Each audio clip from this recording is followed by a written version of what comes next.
The third year after cutting ties with my parents, they sued me in court, demanding I pay their living expenses for the next 30 years.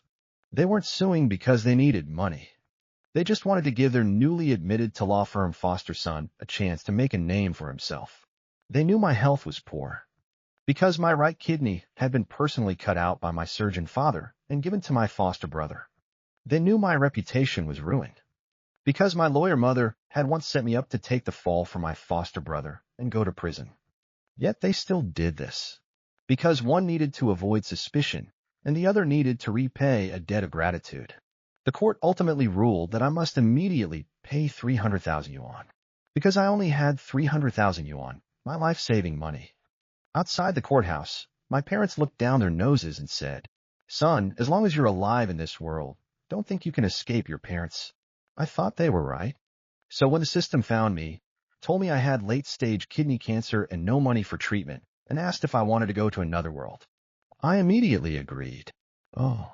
The first time the system appeared, I was desperately saving up for a kidney transplant, working construction during the day, pulling all-nighters on assembly lines, delivering food on holidays. It was hard, but the money saved up fast. So I refused to leave. I chose this world, which held hope and people I cared about. But when I finally saved enough money and went to another city for the transplant, I was taken to court by the police. Now the donor kidney was gone, and the money was gone. The people I cared for had personally destroyed my hope. The cold wind at the courthouse entrance hit me, and I shivered, stammering to ask the system, "Is your offer from before still good? If my body dies, I can go to another world." Getting confirmation, I looked around for a chance. Just then, a thermos touched my hand. "Drink something." I didn't respond, moving to walk around her. My mom grabbed my wrist. I looked down at her pale fingers. Strange, the embrace I once craved now just felt like something foreign on my skin. Uncomfortable. "Let go," I said. She didn't, but stepped closer. I said, "Let go." I used some force to pull my hand back, wiped the spot she touched on her expensive cashmere coat. She froze completely, as if she couldn't believe I'd do something so blatant. About to leave, laughter came from not far away. Looking up, my dad was laughing, arm around my foster brother Gu Zhou, helping him into the car, not glancing at me once. Gu Zhou was holding the thermos lid. I looked down. The thermos indeed had Gu Zhou's name engraved on it. She was using someone else's things again to dispense cheap concern. I threw the thermos to the ground. Actually, when the verdict came down, I wanted to tell them, I have kidney cancer. That 300,000 is my life-saving money. I wanted to see if they'd be moved. But before I got close, the wind brought their conversation. "This 300,000 is perfect. Isn't that the exact bride price Su Qing asked for?" "Xiao Zhou, don't worry, Mom and Dad will definitely help you marry Su Qing with a grand wedding." Su Qing. That name stabbed into my heart like a knife. The girlfriend I loved for 10 years, about to be married to Gu Zhou by my parents, using my life-saving money. The words on my tongue, along with the taste of blood, I forced myself to swallow. Now, I'm glad I didn't confront them. How ridiculous. How could I have had that impulse then? Staring at the dented thermos, my mom's jaw tightened. "Done making a scene? Come home with me. You've been wild for 3 years. It's time to settle down." I looked at her. Once, this expression and tone could make my spine go cold, make me yield immediately. Now, it just sounded like a cheesy villain's line from a bad TV drama. I even chuckled softly. "Mom, you're so concerned about me. Aren't you afraid Gu Zhou will get jealous? Last time you cared about me taking the bar exam, he got jealous, drove recklessly, and killed someone, and you threw me at the scene to take the blame. This time, what do you want me to do?" Since childhood, she'd favored Gu Zhou countless times, only because Gu Zhou's parents died saving her. But I never thought she'd send me to prison to take the blame for Gu Zhou. She avoided my gaze, her lips moving. "The past. Let's not bring it up. You know, his parents did me a great favor. Come home, I'll cook for you personally to make it up to you." My eyes turned completely cold, staring into hers. "The food you make, I don't dare eat. Last time I ate it, my right kidney was gone." Her body swayed. She instinctively reached out to grab me. I backed away quickly. The day I got out of prison, still clueless, not knowing my own parents had got me drunk and thrown me at the scene to take the blame. She specially cooked, saying she wanted to welcome me back. I was still foolish and guilty then, thinking I'd finally gotten my family's warmth. I took the soup she offered and drank it touched. I woke up in hospital, abdomen in agonizing pain. My right kidney was gone. In the VIP room next door, separated by a wall, came their laughter. My dad kept comforting Guzhou. Don't worry about the kidney source being legal. I already arranged a voluntary donation form. Outsiders will just be moved, saying how selfless I am as a hospital director, willing to give my own son's kidney to save my foster son. I wanted to rush over and demand answers, but the pain made me roll off the bed, curling up on the floor. My mom came over from next door and saw me. Her steps paused for only a second. Her eyes avoided me, complicated. And now why is she grabbing me again? At the time, Xiao Zhou was dying. Enough. I'm tired of this excuse. Every time they sacrificed me, it was this no choice. He's more pitiful logic. I stopped looking at her, just asking the system in my mind. System, if I go to another world, will I get parents who truly love me? Getting confirmation, I strode quickly toward the road in front of the courthouse. My mom stepped forward, grabbing my arm. Gu Qin, what are you doing now? I forcefully shook her off. Without hesitation, I rushed toward an oncoming truck. Xiao Chun. I ran with all my might, closing my eyes, anticipating a new life. In the screech of brakes, a force pulled me away. I fell into someone's arms, then was pressed hard to the ground. Opening my eyes, the truck had barely stopped where I'd just been. Didn't I? Annoyance churned in my heart. My mom's arms held me, hands patting all over. Xiao Qin, are you okay? Are you hurt? Say something. I lay sprawled on the ground, not wanting to say a word. But she suddenly grabbed my collar. Gu Qin, what were you trying to do just now? Her voice was sharp, unclear if from fear or anger. Using suicide to threaten your parents? You think that will drive Guzhou away? Get what you want? I'm telling you, impossible. Looking at her face flushed with agitation, I just felt tired. In her eyes, all my actions are just attempts to compete with Guzhou for things. I couldn't be bothered to explain, trying again to pry her hand off. Let go. Look at me. She lifted her bleeding elbow right in front of my face, her voice trembling. I got hurt like this pulling you back. Don't you feel anything? Gu Qin, where's your heart? She's starting the emotional blackmail again. She always loved this tactic. Always said how hard she worked for money, how tough it was struggling among men. I'd always soften, obey, swallow all grievances, silently accept their preference for Guzhou. But now, looking at her bleeding elbow, my heart was just a wasteland. I even brushed her hand away in disgust. Your blood is getting on my clothes. She froze, looking at me with a wounded face. I couldn't help but scoff. What right does she have to be wounded? All these years, when she turned a blind eye to the hurt she caused me, where was her heart? Now I'm just giving her a taste of her own medicine. Why can't she take it? I shook her off, got up, brushed the collar she touched. Don't follow me. We have no relationship. No relationship.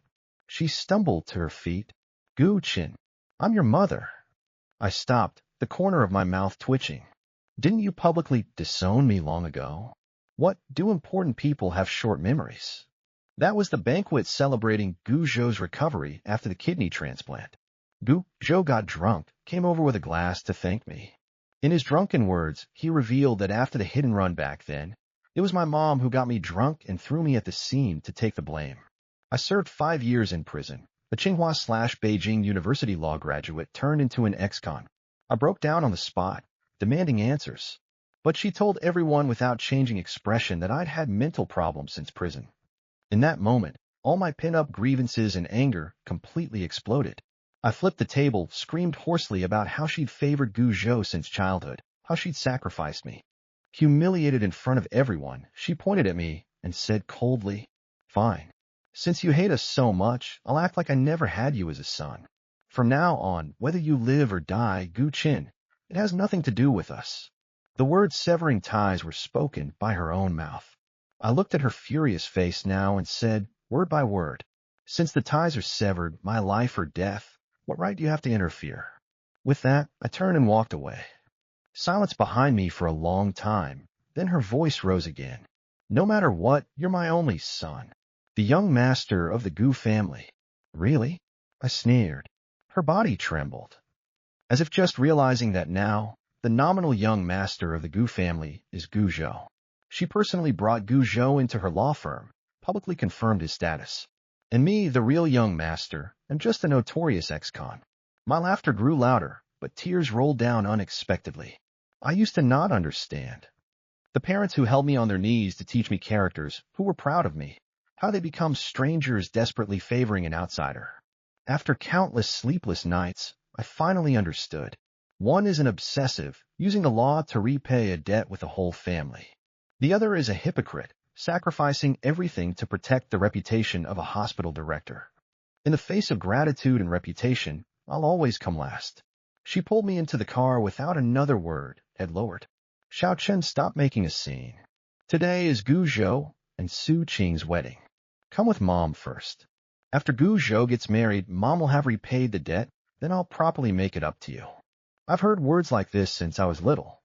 After your brother's competition, Mom will take you to the amusement park. After Gu Zhou gets into college, Mom will definitely make it up to you. Every promise was like a bubble bursting at a touch. I tried to break free, but the kidney cancer flared up. The pain left me weak, and she dragged me into the car. The car smelled of blood. Her arm kept bleeding. Cold sweat beaded on her forehead. But she clutched my wrist tightly, afraid I'd run again. Let go. My voice was flat, but she clutched tighter, nails almost digging into my flesh. Xiao Chen, you don't need to compete with Gu Zhou. Didn't you always want to be a lawyer? Enter my firm. The corner of my mouth twitched into a smile without warmth. What about Gu Zhou? Didn't he enter your firm long ago? The hand holding me loosened for an instant. Xiao Zhou, after all, he's called me Mom all these years. The firm will definitely be handed to him in the future. Pausing, she lowered her voice. You have a criminal record. Practicing independently is impossible. Follow Gu Zhou, be his assistant. The firm's resources will still be available to you. Brothers united, the family business can be stable. You should be sensible now. I leaned against the car window, waves of kidney cancer pain hitting. But clearer than the pain was the absurd, nauseating feeling. They used my kidney to save Gu Zhou, used my future to take the blame for Gu Zhou's crime. Now, they want to use my life as a stepping stone for Gu Zhou. Dream on. I grabbed the handbrake and yanked it up hard. Gu Qin, are you insane? The wheels locked instantly, like a crazed horse, skidding sideways out of control. Finally, a bang as it crashed into a concrete divider. Violent shaking swept through my whole body, the world spinning. I deliberately not worn a seatbelt, hoping for death. But the airbags absorbed most of the impact. After the dizziness and pain, my consciousness remained clear. I immediately reached for the car door. Outside was speeding traffic. There was still a chance. Xiao Chen. My mom pounced, grabbing my arm with a death grip. Do you hate me that much? Her eyes were red, voice hoarse. Hate enough to try to take me with you. I tugged my lips indifferently. Hey, not worth the effort. I just wanted to take a different path. You insisted on following. Consequences are on you. Instantly, the color drained from her face. But she still held me in an iron grip, half dragging, half pulling me into a taxi. To the wedding venue. My mom took a deep breath and pushed the door open. Under the crystal chandeliers, my dad patted Gu Zhou's shoulder, his smile beaming with shared pride. A look I'd never gotten from him. Gu Zhou bent slightly, posture humble. Su Qing stood beside him in her gown, gaze gentle, reaching to straighten his collar. The three stood together, harmonious, perfect, life's winners. With Su Qing's adoration, my parents' backing, and me as the stepping stone, Gu Zhou truly was a winner. Before anyone saw, I wiped my tears away, a mess. Gu Zhou noticed us first. Seeing the injuries on my mom's face, he rushed over immediately.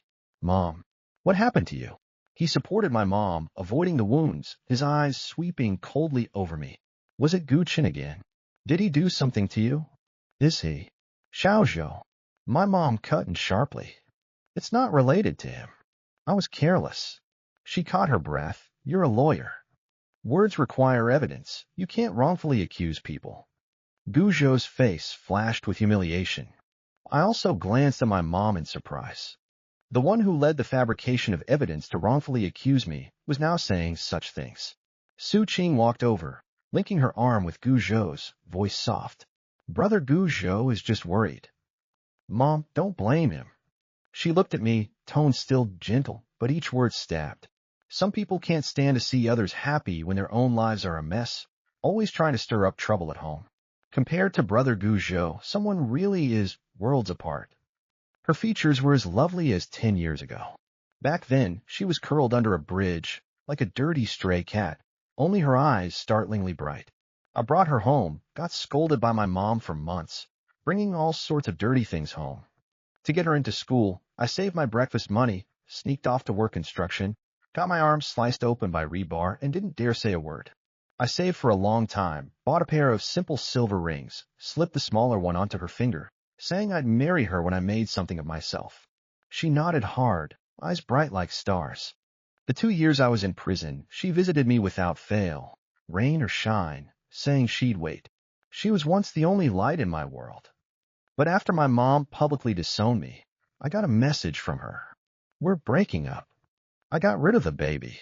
Then she stood beside Guzhou, using the most contemptuous words to trample me into the mud. I raised my hand and slapped her across the face. A sharp crack. The surroundings fell silent. Su Qing covered her cheek, eyes wide. You dare hit me?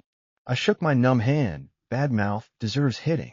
She'd never seen me like this, stunned, covering her face and looking at Guzhou, not daring to make another sound.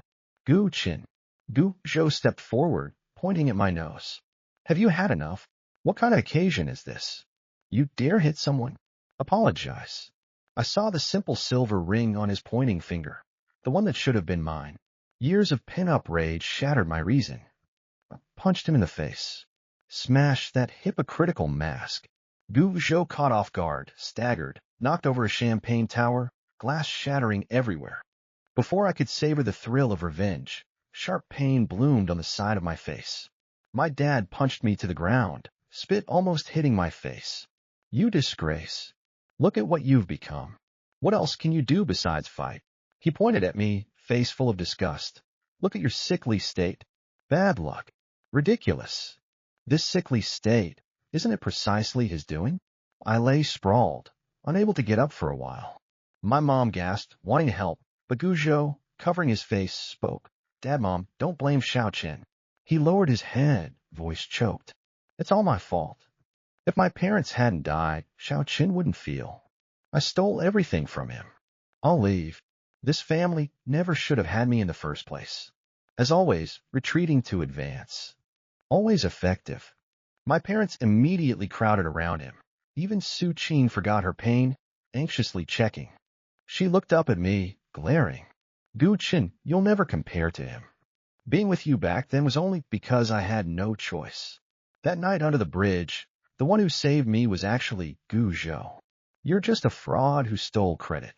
The slight bit of protectiveness that had risen in my mom vanished instantly, and she joined in blaming me. Gu Qin, look how angry you've made your brother. Why are you so unreasonable? I looked at them. My family, my lover, all surrounding Guzhou, looking at me with disappointed, resentful eyes, as if I were the criminal. Suddenly, nausea churned in my stomach. My dad got even angrier, pointing and yelling. If I'd known you'd turn out like this, I should have let you rot in prison. Save the embarrassment of coming back. He panted, commanding, now. Apologize to your brother and to Su Qing. No. I sat up from the ground, expressionlessly sweeping over each of their faces. Twisted faces, drew sunshot bias and loathing. Fine. I'll apologize. I grabbed a shard of glass from the floor and slashed it across my own throat. The moment the glass cut into my neck, it didn't hurt as much as I'd imagined. There was just a feeling of warm liquid gushing out, like something was finally being set free from my body. I heard screams, lots of screams, but I couldn't make out what they were shouting. My vision started to blur, but I still saw my dad's face rushing toward me. That face that always frowned at me, always disappointed in me. For the first time, it held panic. He knelt beside me, hands trembling as he pressed against the wound on my neck. Blood welled up between his fingers. Call an ambulance. Quick, call an ambulance. His voice cracked, like someone was choking him. My mom threw herself over. She wanted to touch me, but didn't dare, her hands hovering in the air, shaking like leaves in the wind. Xiaoqun, Xiaoqun, look at Mom. Her tears fell in big drops onto my face. Mom was wrong. Mom knows she was wrong now. Her tears were warm, but my body was turning cold. Strange. Shouldn't they be scolding me still? Shouldn't they be saying acting again for sympathy? Why the sudden change? My dad was still desperately pressing my wound, but the blood wouldn't stop. His hands were stained red, the cuffs of his white coat stained red. I don't get it, wearing a white coat to a wedding. Like the hospital director who just rushed from the operating room. Hold on, son, hold on. His voice was choked. Dad's a doctor. Dad can save you. Now you know I'm your son. Now you know you want to save me. I tried to open my mouth to speak, but only bloody foam came up my throat. My mom finally touched me. She lifted me, held me tightly in her arms. Just like when I fell as a child, she'd hold me and comfort me. Mom's here, Xiaoqun, don't be scared, Mom's here. She repeated over and over, tears mixing with my blood. Mom shouldn't have pushed you, shouldn't have said those things. Mom will give everything back to you, okay? Please, don't leave, Mom. Her embrace was very warm, but I just wanted to pull away. Too late. Everything is too late. I fought to open my eyes, wanting to see this world one last time.